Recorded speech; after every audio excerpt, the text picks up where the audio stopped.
Warahmatullahi wabarakatuh. Alhamdulillah, alhamdulillahirabbil alamin. Wassalatu wassalamu ala asyrafil anbiya'i wal mursalin Muhammadin wa ala alihi wa ashabihi ajmain.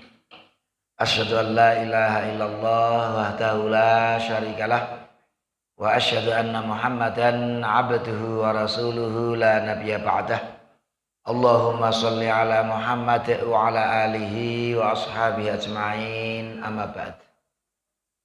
Bapak-bapak, ibu-ibu sekalian yang berbahagia, pertama mari kita selalu panjatkan puji syukur kehadirat Allah Subhanahu wa taala atas segala nikmat yang telah diberikannya kepada kita semua, khususnya nikmat iman dan Islam. Bapak-bapak, ibu-ibu, langsung saja untuk mempersingkat waktu kita lanjutkan kajian kita terakhir sampai bab mandi wajib. Pengertiannya sudah, dasar disyariatkannya juga sudah. Apa saja yang menjadikan kita wajib mandi juga sudah.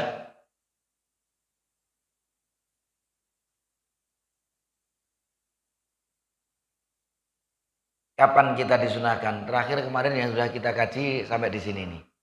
Ketika hari Jumat, ketika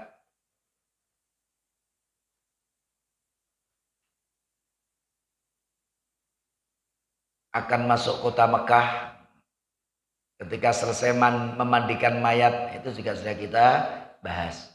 Rukun-rukun mandi wajib juga sudah.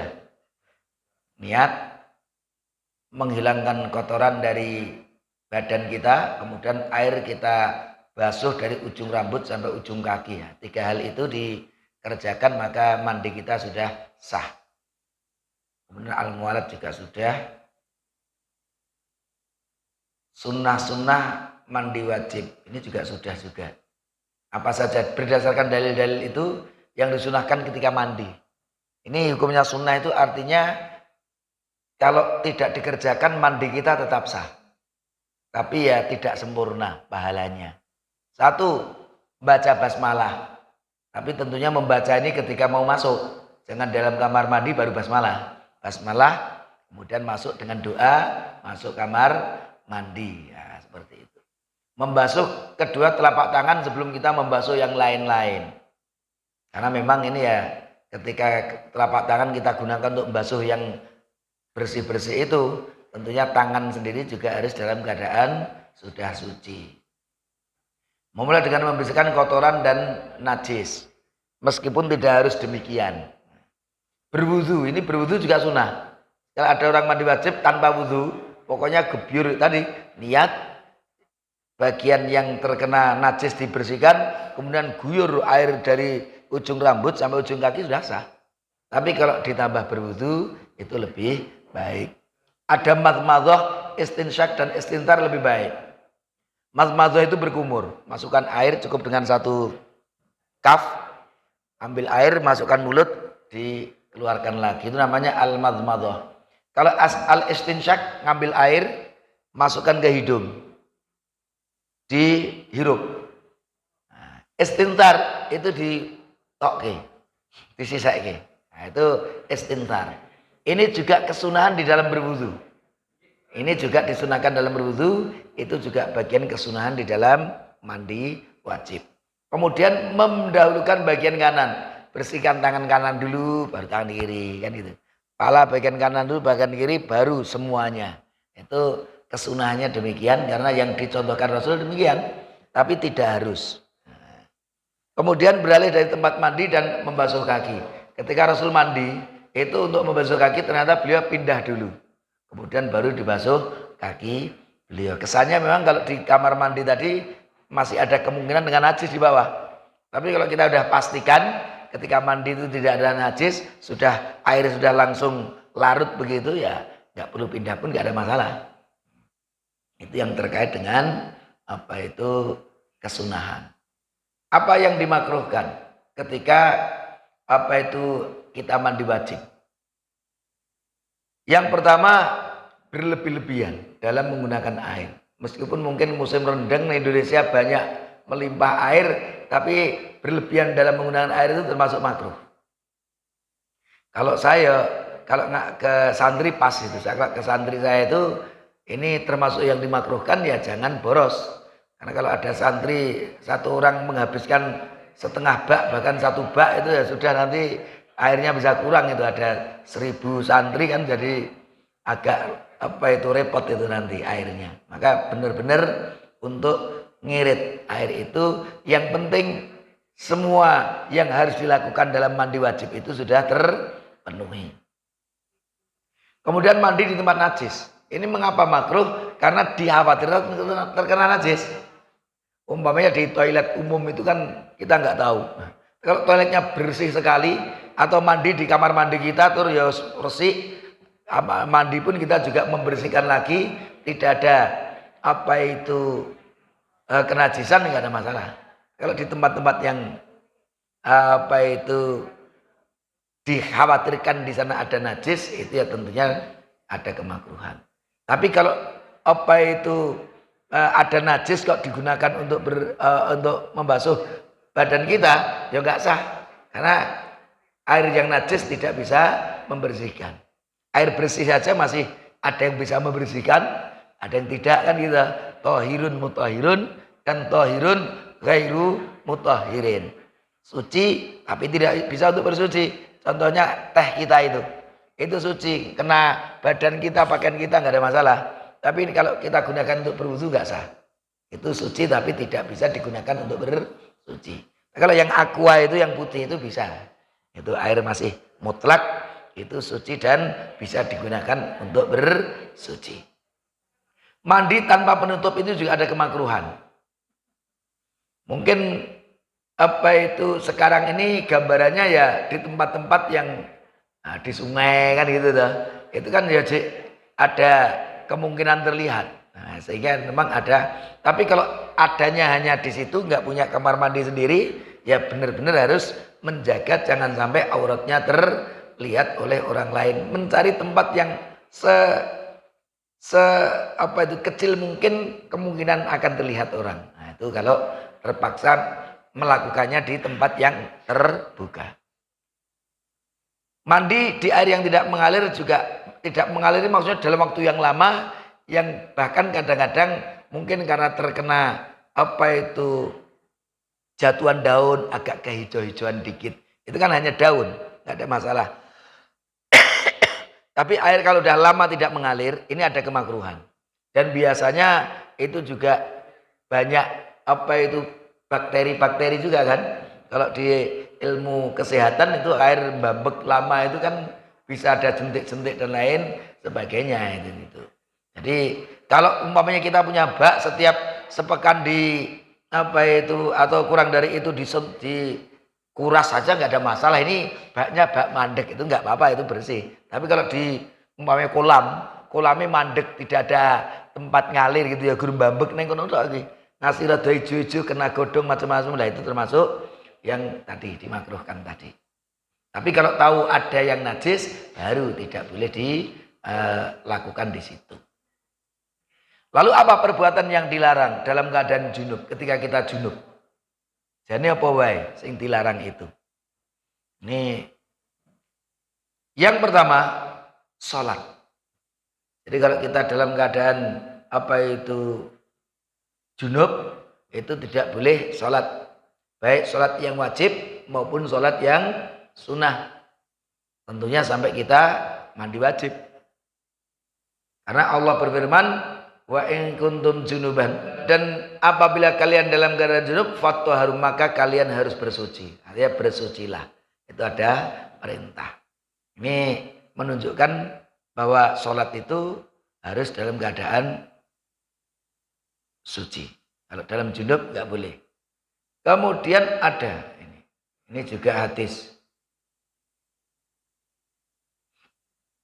Ini ada kisah sebenarnya. Hadisnya sahih, ibu-ibu, bapak-bapak. Dari Imam Bukhari yang meriwayatkan. Jadi hadisnya sahih. An Abi Hurairah, dari ceritanya dari sahabat yang bernama Abu Hurairah. Qala, suatu saat beliau pernah bercerita. Uqimatis sholatu, sholat diikomati.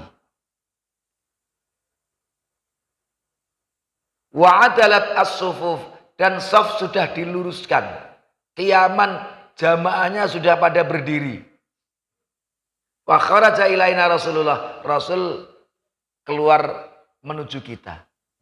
Karena memang kalau di zaman Rasul itu biasanya kalau muadzin melihat Rasul sudah kelihatan di di samping sebelah kiri dari imaman itu sudah melihat Rasul, maka diikomati, kemudian Rasul keluar dari rumah beliau menuju Masjid Nabawi, kira-kira begitu, tempat sholat beliau. Falamma qama fi musallahu, ketika Rasul sudah berdiri di tempat beliau, tempat sholat beliau, yaitu kira-kira di imaman. Jadi sudah berdiri di imaman. Dzakara annahu junubun. Rasul baru ingat beliau itu junub. Ini kayak kisah. Jadi ketika Rasul sudah kira-kira mau mimpin sholat, baru ingat, Masya Allah, tadi saya itu junub. Artinya belum mandi wajib. Faqala lana, maka Rasul bersabda kepada kami, makanakum, kalian diam dulu di tempat. Itu perintah Rasulullah. Makanakum, makan itu ya tempat. Makanakum, stop. Ini bahasa sekarang stop. Kamu diam dulu di sini. Summa roja'a faghtasala. Ternyata Rasul keluar pulang ke rumah beliau, kan nempel itu. Dekat di samping Masjid Nabawi. Kemudian beliau mandi. Summa kharaja ilaina. Kemudian beliau keluar menuju kami kembali. Waraqsu yaqturu. Dan kepala beliau, maksudnya rambut beliau itu masih netes-netes. Kira-kira habis keramas, jadi netes-netes. Fakabbaro. Nah ini kemudian Rasul memimpin takbir. Artinya apa? Artinya ini junub itu beliau sudah mau memimpin. Tapi yang menarik bukan meminta yang di belakangnya untuk mimpin, dia Rasul itu mandi. Tapi yang dilakukan adalah Rasul minta jamaah diam di sini. Rasul mandi. Kalau jenengan kira-kira sekarang Pak Kemiono kata niku mimpin sholat, lah junub kan itu. Mriki saya nggih. Ditinggal kelihatan sekarang. Tapi para sahabat ternyata nunggu Rasul. Jadi di sini dulu. Rasul mandi itu gebyur-gebyur lah.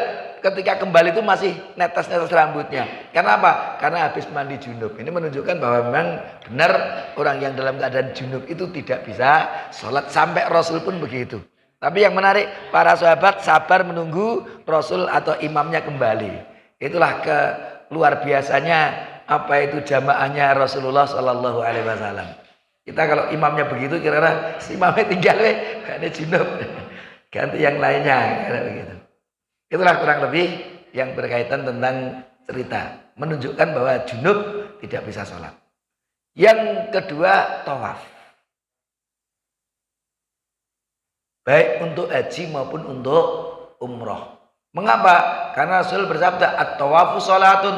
Tawaf itu seperti sholat. Tapi memang bedanya fa'akilu fihi al-kalam. Maka sedikitkanlah kamu berbicara. Jadi boleh, bedanya boleh ngomong. Tapi ya hendaknya jangan banyak-banyak. At-tawafu sholatun. Salat itu salat. Walakin tawaf itu ini karena beda kalau di dalam laptop saya ini fontnya itu pakai tradisional Arabic. Tradisional Arabic ini memang fontnya rada gede, itu hurufnya masih kecil, agak kecil. Tapi ini ternyata di sini komputernya itu tidak punya tradisional Arabic.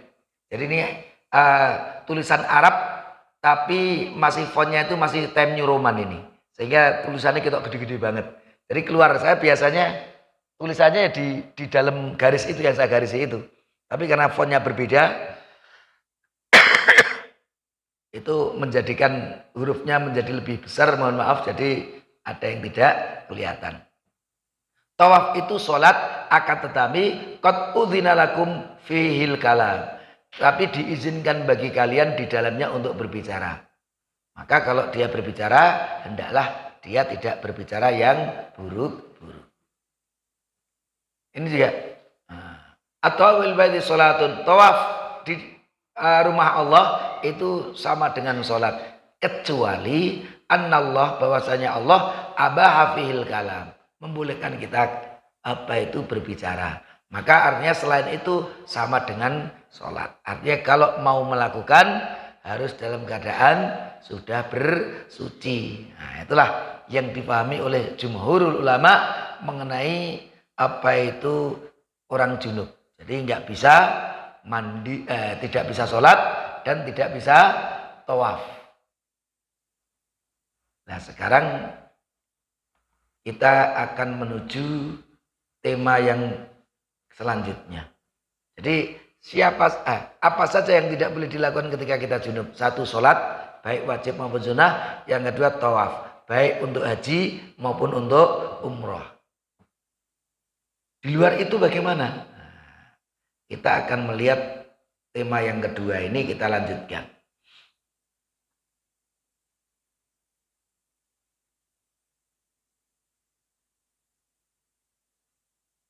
Masih berkaitan dengan mandi wajib, beberapa permasalahan yang berkaitan dengan mandi wajib.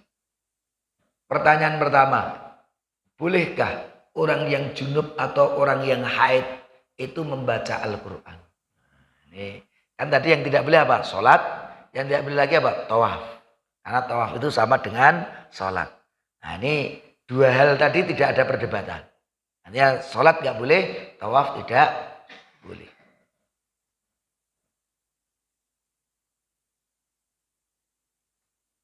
Yang pertama, bolehkah orang ini tadi ya? Ada perbedaan di kalangan ulama. Jumhur ulama dulu. Imam Malik, Imam Syafi'i, Imam Ahmad. Jadi kalau kita lihat ini selain madhab Hanafi, selain Imam Abu Hanifah, mereka berpendapat orang yang junub tidak boleh membaca Al-Quran dalam keadaan junub. Baru junub, baca Fatihah, baca surah-surah pendek, itu umpamanya baca Al-Quran itu. Baca itu bisa dengan ada tulisan dibaca atau hafal tadi. Kita baca tadi. Itu membacakan ayat-ayat Allah tadi. Tidak harus dengan membaca tulisan. Tapi karena hafal ya dibacanya tanpa melihat tulisan. Itu membaca Al-Quran. Nah, jumhur ulama tidak boleh. Tapi ada pendapat yang lain. Kalau kita lihat Ibn Abbas di kalangan sahabat. Kalau di kalangan tabi'i yang sangat terkenal itu Sa'id ibn al-Musayyab. Ini seorang ulama dari salah satu ulama besar dari Madinah. Tapi tabi'i. Tidak bertemu dengan Nabi, tapi beliau bertemu dengan sahabi. Kemudian Ibn Hazm. Ibn Hazm itu muridnya Daud Az-Zahiri. Daud Az-Zahiri itu mantan muridnya Imam Syafi'i. Karena banyak berbeda, maka beliau membuat kelompok sendiri. Nanti mazhabnya mazhab Daud Az-Zahiri. Nah, ini Ibn Hazm itu murid yang paling senior dari mazhab Zahiri. Saya punya kitabnya ini, Al-Muhalla. Ini ada 7 jilid.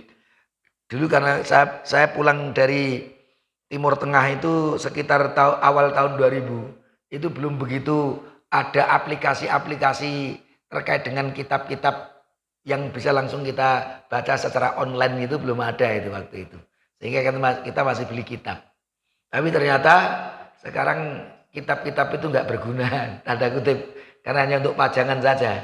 Kalau membaca kitab sekarang pilih yang online atau yang sudah berupa aplikasi, membacanya mencarinya lebih cepat. Itulah, karena pakai digital ya sangat cepat itu mencari hadis-hadis. Tidak seperti kalau kita manual mencari bukunya itu satu persatu buka itu terlalu lama memang.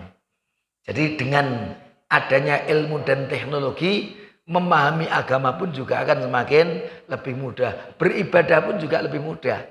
Dhisik nganggo unta itu kan Madinah sampai Mekah aja bisa berhari-hari. Coba kalau sekarang dari Indonesia naik unta. Tapi dengan adanya pesawat bisa lebih cepatnya dengan teknologi, maka ibadah kita pun akan semakin mudah.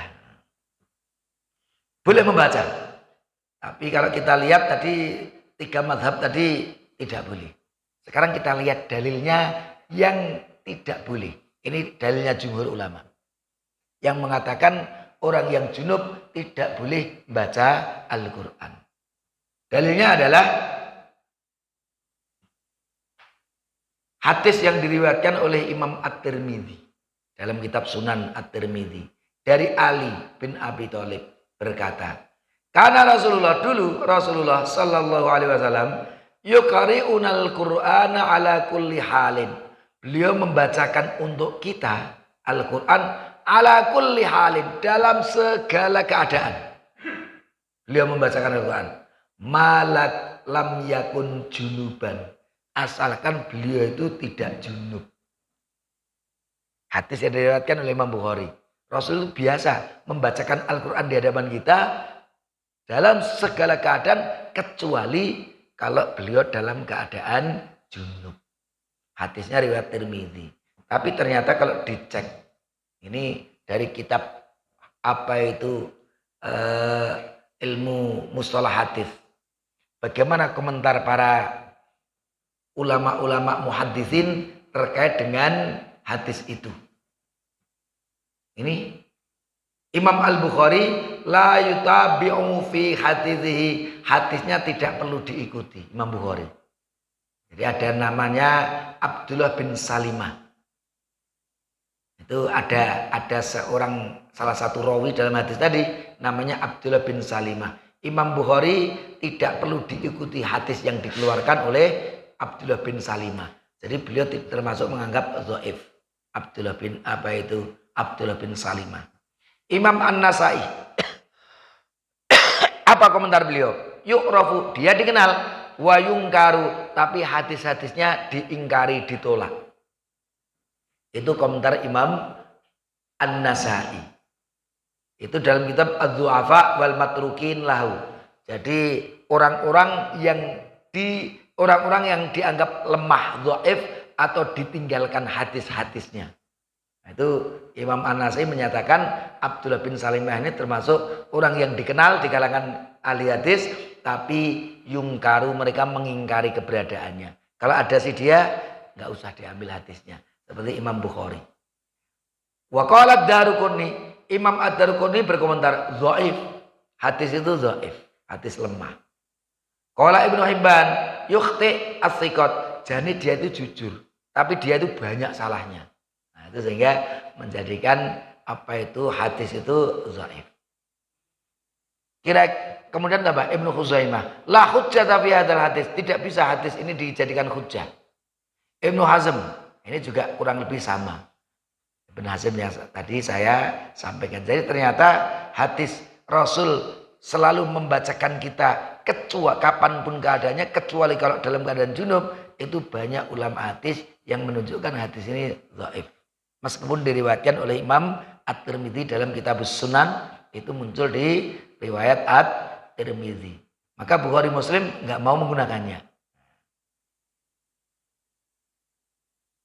Kemudian hadis riwayat At-Tirmidzi ini juga sama.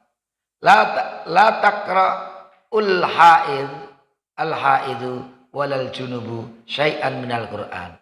Hendaknya orang yang haid itu tidak membaca, dan juga orang yang junub itu tidak membaca sedikit pun dari Al-Quran. Kenapa? Ya nanti resikonya begitu. Karena kalau menganggap bahwa orang yang dalam keadaan junub itu tidak boleh, ya ketika junub itu dia nggak bisa bacakan, nggak bisa ngajar. Ini dalilnya tadi yang dipakai. Tapi yang pertama tadi kan banyak perawi hadis yang mengatakan dhaif. Dhaif itu kalau dalam ilmu hadis yang kuat tidak bisa dijadikan dasar hukum kalau dhaif itu. Kemudian ini tidak membaca yang haid atau yang junub itu sedikit pun dari Al-Quran. Ini hadisnya diriwayatkan juga oleh Imam At-Tirmidzi. Tapi kita lihat komentarnya para ulama lagi. Menurut Imam Al-Albani hadis ini dhaif. Lain lagi Imam Al-Baihaqi fihi nadhar. Imam Bukhari inna ma rawa hadza Ismail an Musa wala arifu min hadithi ghairihi. Saya tidak tahu, tidak dikenal. Jadi Imam Bukhari tidak mengenal orang ini. Kemudian mungkarul hadis. hadis-hadisnya diingkari dan seterusnya. Ternyata banyak ulama hadis yang mengatakan hadis ini pun juga hadis yang dhaif. Sehingga diriwayatkan oleh Imam Tirmidzi tapi keadaan hadisnya dhaif. Jadi tadi kalau kita lihat apa itu dua hadis yang disampaikan oleh banyak ulama tadi, ternyata dicek dari sisi ilmu hadis, ternyata hadisnya dhaif. Ini kajian yang pertama. Yang kedua, dalil yang membolehkan. Lalu siapa yang membolehkan? Termasuk sahabat Abdullah bin Abbas. An Aisyah. Diriwayatkan dari Aisyah bahwasanya Rasulullah Shallallahu alaihi wasallam kana yadhkurullah. Beliau itu selalu berzikir kepada Allah ala kulli ahyanihi. Apapun keadaan beliau selalu dalam keadaan zikir. Itu hadisnya Muslim. Jadi dalam keadaan, ini ceritanya Aisyah, dalam keadaan apapun Rasul itu selalu berzikir. Tidak ada kecuali kalau junub. Nah, berarti dalam junub itu ya nggak ada masalah. Karena dalam semua keadaan beliau selalu berzikir. Yang kedua yang dipakai.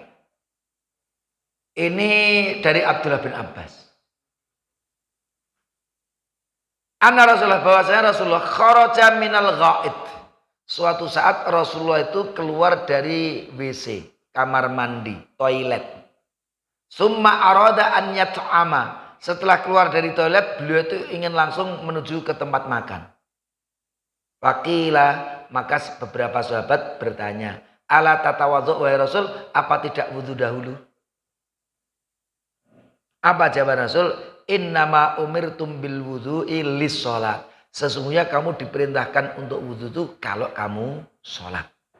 Jadi itu saja. Kamu diperintahkan, diwajibkan wudhu itu kapan? Ya kalau kamu sholat. Dan tadi tawaf seperti sholat, hanya kalau tawaf itu boleh berbicara. Tapi jangan berbicara yang buruk-buruk. Nah ini kalau kita lihat hadis yang dipakai, ada hadis Muslim, kemudian ada riwayat At-Tabrani, Musnad bin Abi Hamid. Nah ini kita lihat.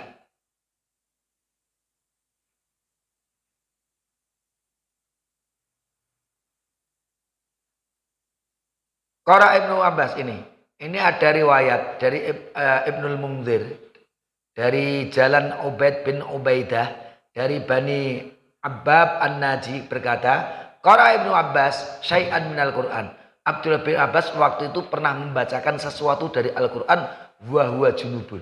Sahabat Abdullah bin Abbas kedapatan suatu saat pernah junub dan beliau membacakan Al-Quran.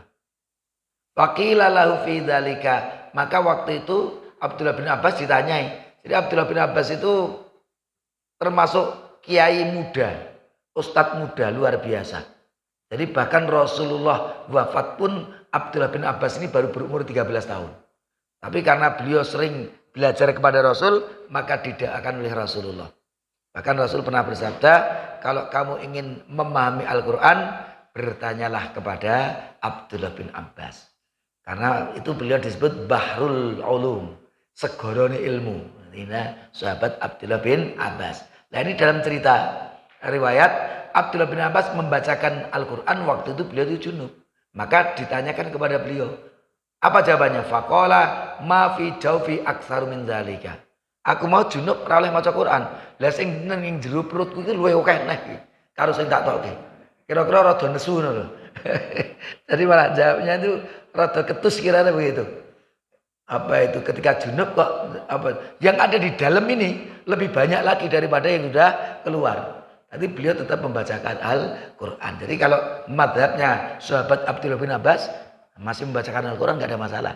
Kalau yang ditanyakan Pak Kamino tadi, kalau ingin seperti Abdullah bin Abbas niru boleh, ngajar pun boleh membacakan Al-Quran tadi. Sehingga oleh sholat atau tawaf.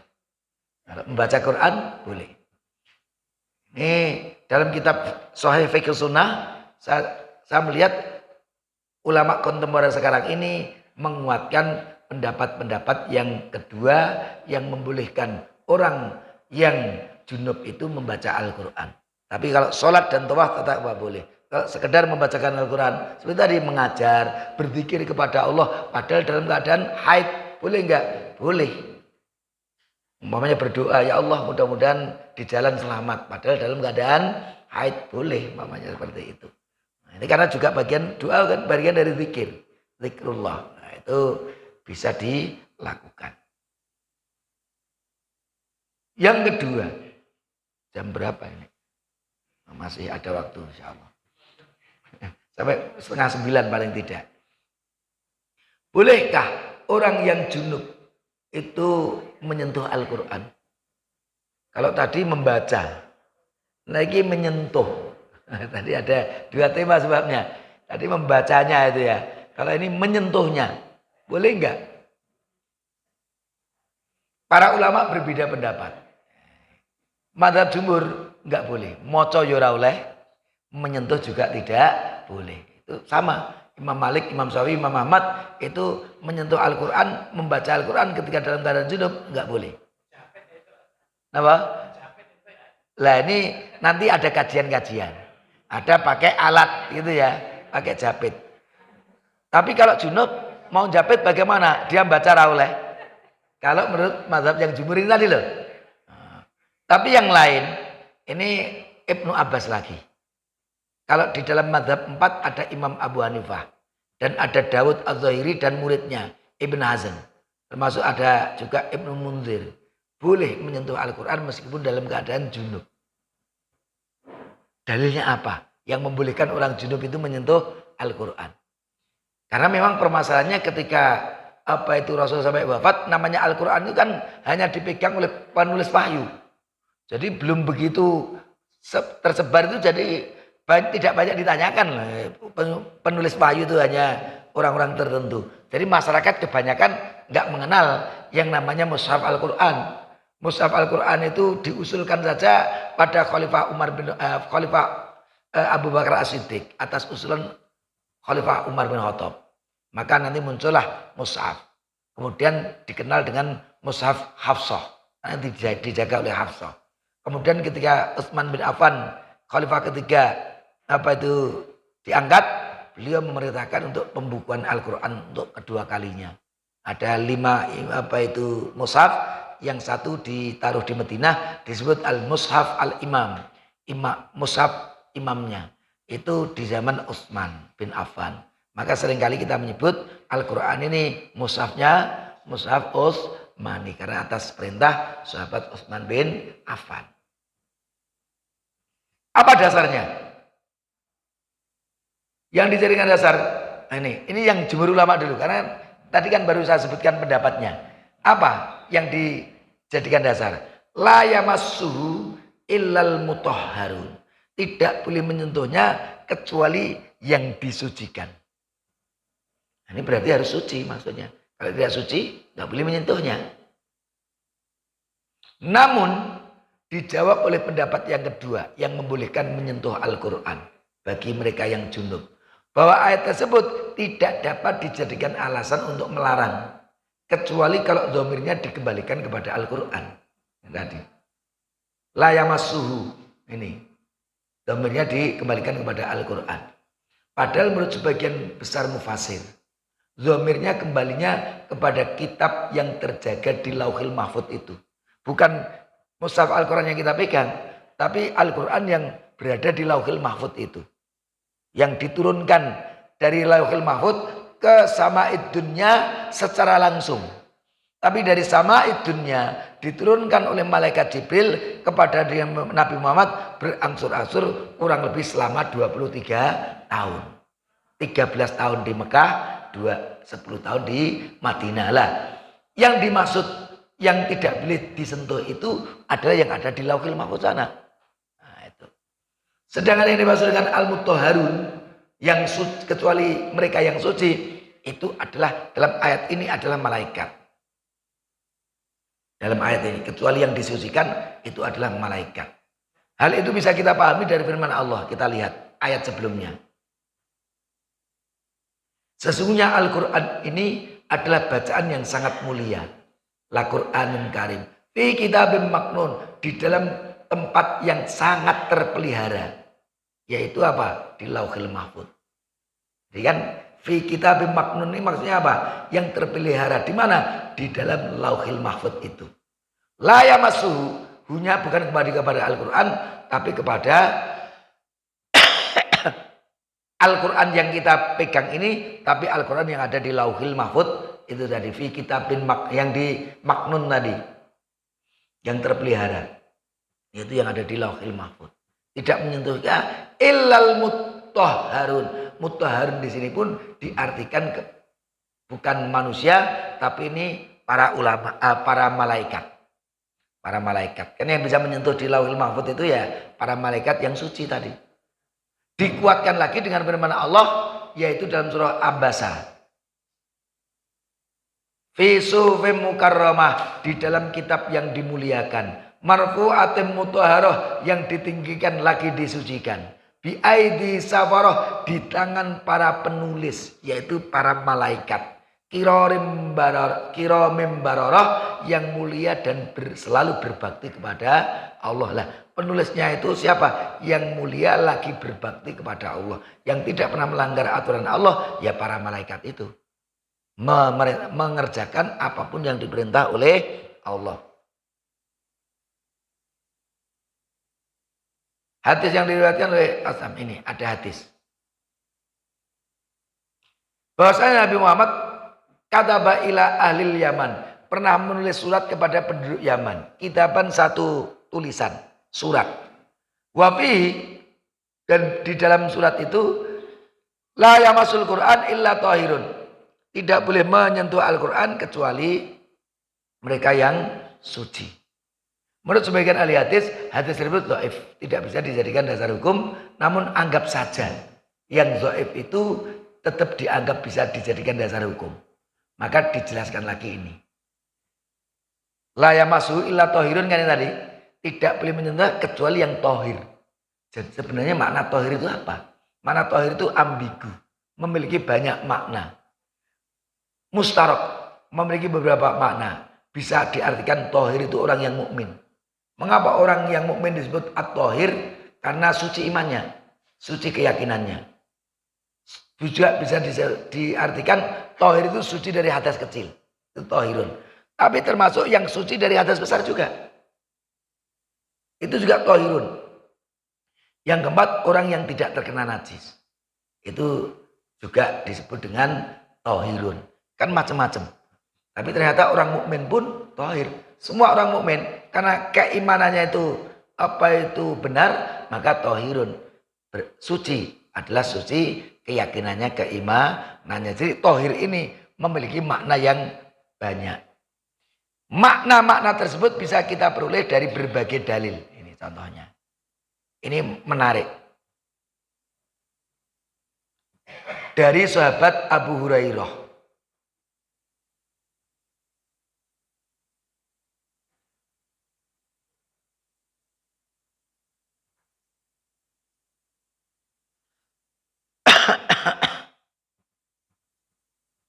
Dari sahabat Abu Hurairah.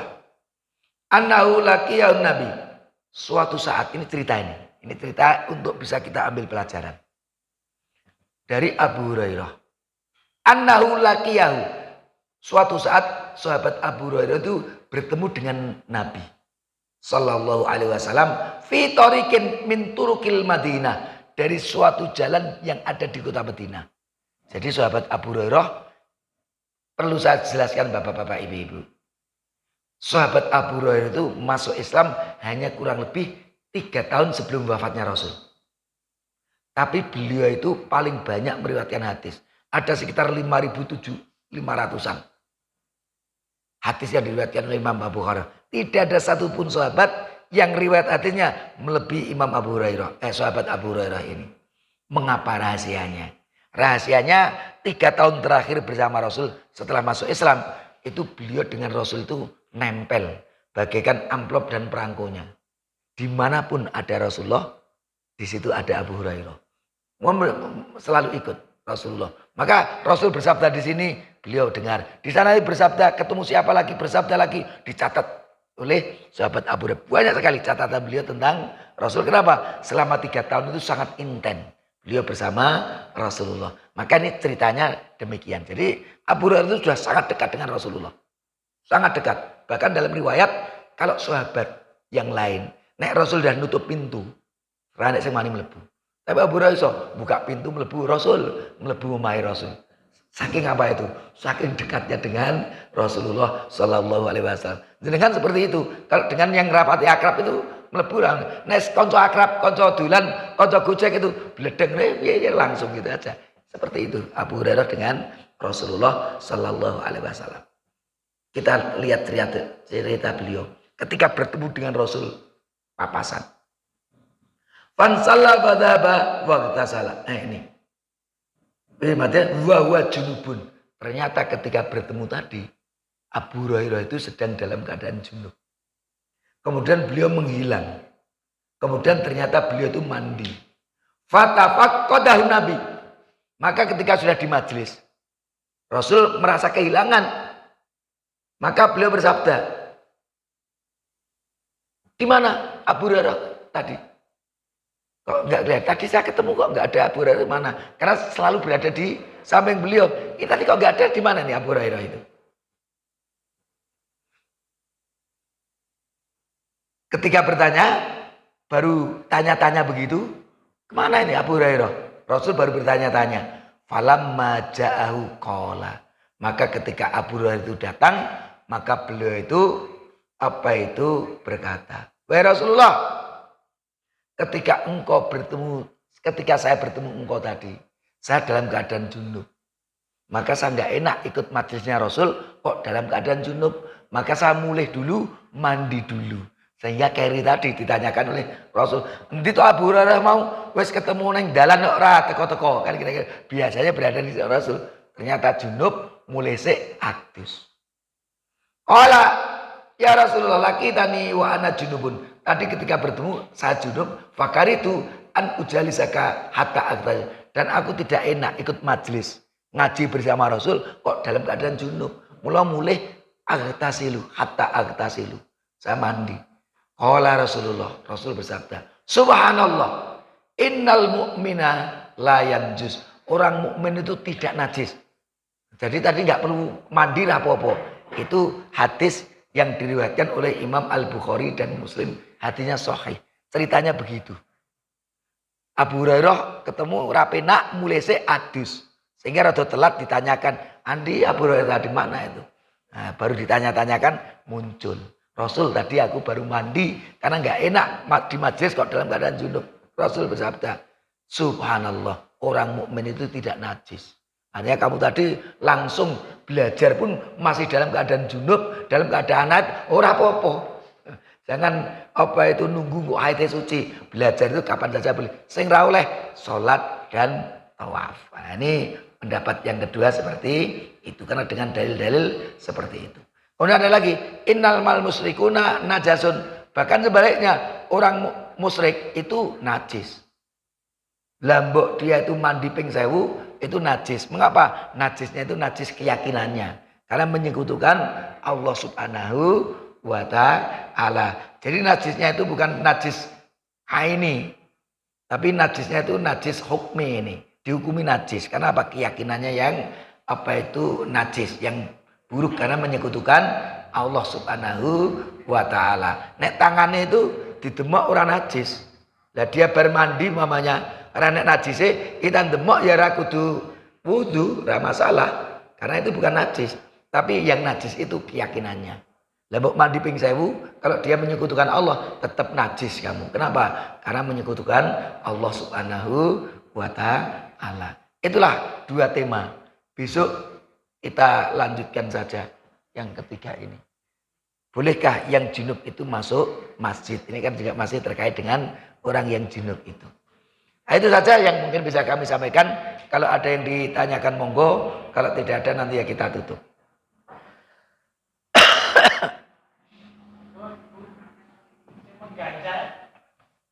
Jadi intinya tadi kalau kita lihat hadis-hadis tentang larangan membaca Al-Quran dan menyentuh Al-Quran itu diperdebatkan oleh para ahli hadis. Banyak di antara mereka mengatakan hadisnya dhaif. Kalau hadis dhaif itu tidak bisa dijadikan dasar hukum. Dan kalau memang seperti itu, sebenarnya kita dalam keadaan junub pun baca Quran tidak ada masalah. Ada pahalanya. Kita menyentuh Al-Quran, ora apa-apa. Karena kita itu, orang mukmin itu suci.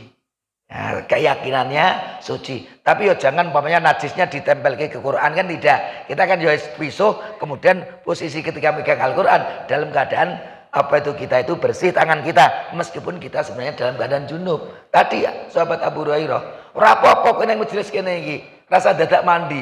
Orang muslim itu tidak apa itu tidak najis.